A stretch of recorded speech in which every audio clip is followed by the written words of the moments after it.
Welcome back, everybody. It's, of course, Sport Federation TV. Nice to have you along. We carry on talking about what's happening in sport in the Western Cape. And slowly, as we know, sports are making that return back to training and in some cases even back to competition. And of course, as you know, over the last few months, on a number of occasions, we've managed to get Western Cape Karate on the show. And as I told you last week, they recently went to the Nationals in KZN, where they competed and brought back a whole string of medals. Joining me on the line now is Western Cape Karate coach and champion Troy Futter. Troy, nice to have you back. How are you? Hi JP, very well, and it's good to be back. Troy, so the last time we spoke to you, you were busy preparing for a karate tournament, and you had some of your students lined up for the tournament, but it was, of course, a virtual tournament. How did that go? Yeah, so we had it was a virtual, it was UFAC, so the African champs. It was only for the younger kids, Yeah. and it went very well. We did very well. Our side, we had a few finals, and yeah, the guys did very well. I was quite impressed. So yeah, it was challenging with it being over a video call, but yeah, we did very well. Give us a quick for the viewers that missed out maybe on the interview we did last time. Give us a quick explanation of how does it work when you enter in a virtual competition. Do you film your video and send it in, or is it live? So yeah, we film the video. You're only allowed to film the video you get a code that you have to Right. send through. So it's day by day. So you film your video on a day and you submit it via YouTube and then you send the link through to Sports Data, which is Yeah. the international website that we use, and then they'll judge the cutter, and they get back to us within 24 hours if our athlete has made it to the next round, and then we will then go and record another cutter. So it took about a week long competition. Kata, folks, for those of you that are watching, is of course a string of movements that the karate students and judo students put together that is essentially a fighting sequence with very strict technique. But Troy, so do you get to see all the students in their different locations? Are some of them home and some in gyms, or how did they do it? Yeah, so you can actually log on and watch live how it's going. Then you'll be able to watch the person's cutter that you're up against, but only while it's happening. So that all the cutters are submitted and they are free for everyone to watch. Yeah. Some people are doing it at home, some people are doing it outside, and some people are lucky enough to do it inside the dojo. And then Troy, a few weeks ago, Western Cape athletes, of course, also went up to KZN to go compete in the South African Championships. And if I have the numbers correct, you came back with 21 medals. Yeah, so that was 3 weeks ago. We took the cadets, juniors, and children up to KZN, and yeah, we came back with 22 medals, 20. and Fantastic. 22. And then last weekend we were up in Mpumalanga for the seniors, under 21, veterans, and masters Yeah, nationals. yeah, yeah. Did you compete in that yourself? I I did, Yeah. yes. It was very challenging, but yes, I did. How did that go? It was for me. It was good. It was a learning experience. Yeah, I won my division, but so KSA has been very strict with the protocols around COVID, yeah, yeah. and actually held a very good and a very safe competition. So there was no contact allowed to the face. So it was difficult for us seniors to get used to, but it's end of the day, it's for our safety, and it was great. They arranged two very, very good competitions for us. That's fantastic. So we've got more medals in the Western Cape and more South African champions in the Western Cape now as well. Congratulations. That's great. You Thank must be you. happy with your performance. So what's next for you now from a competition point of view?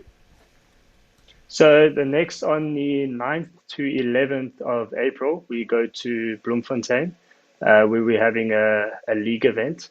So we have league events throughout the year, and these league events are for ranking points. So in Bloemfontein, it's a selection-based competition. where we're hoping to have an African championships later in the year. So if all goes well, we'll be selecting a Protea team for that.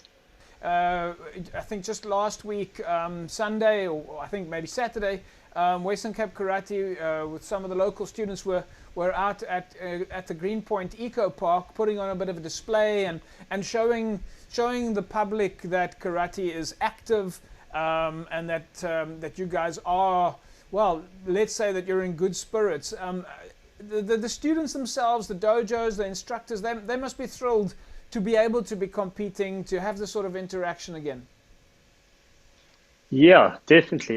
With that, we had it was an exhibition that the TC of Western Cape, Sensei Carol Ann, went and took the initiative to host.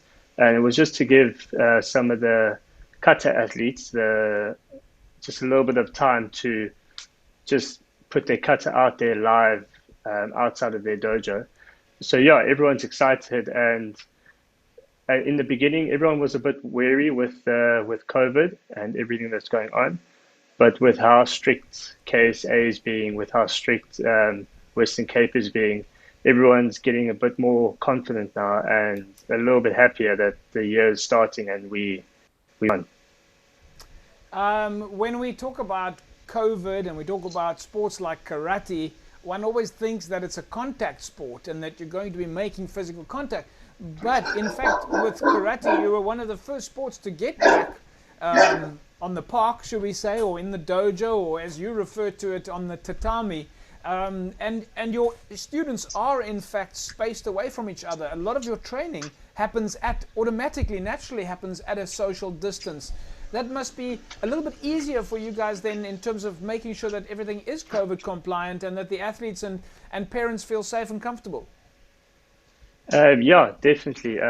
Like you say, a lot of our training is done with space, and we can do a lot without actually touching. Yeah. But when it comes to competing, we as seniors, we do need a little bit of touch. So it's been very challenging for us not being allowed to touch. Yes. So it's thrown a whole another dynamic into the sport, which is, if you want to be a good athlete, you have to be able to adapt. So it's been a challenging year for trying to adapt, but the guys are doing very well. They're adapting nicely.